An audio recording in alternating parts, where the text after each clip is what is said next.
Minisita w'ebyemirimo n'engyendo mu ihanga General Edward Katumba Wamala hamwe na tiimu y'aba engineer bakugu kuruga mu kitongore ky'ebya PIDA bagiire kyehoro mu district ya Kikuubo kwetegereza hamwe no kuchondoza eminyangarro mu ruguuto rwa Hoima Kaiso kuzatonya.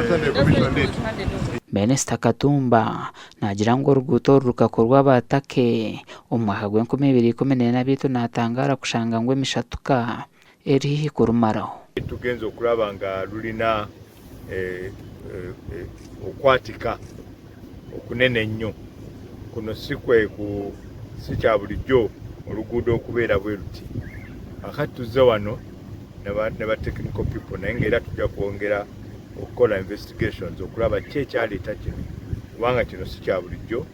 Enguudo ze tubadde tumanye okwononeka tumanyidde potholes zijja mu nguudo naye kati eno si pothole eno ogirabira ddala nti crack nene ate eva wansi. General Katumba Wamala yashoborera ngo batakatireho ezindi sente kukora nibaza kuchondoza habw'enche emishatu kejeyiziremu okuruga hansi okuzima.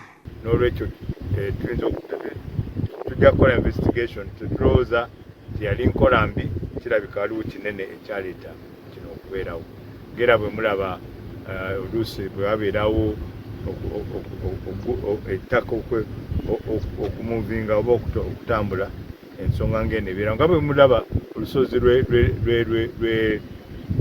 Elgon mugenda ne mulaba crack nene ne weebuuzaayo kibeerawo kitya naye kisoboka ndowooza abaana wano kirabika kyekiriwo.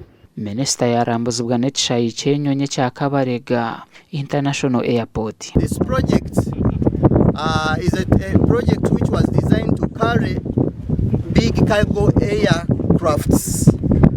That intention was to ferry equipment for the construction of the refinery, and a future plan was also prepared for extension of the passenger terminal and having more passengers, but currently it is designed for only 50 persons at peak hours. Minisita yahendera no kurambura ekishayi ky'omupiira ekya Hoima City Stadium.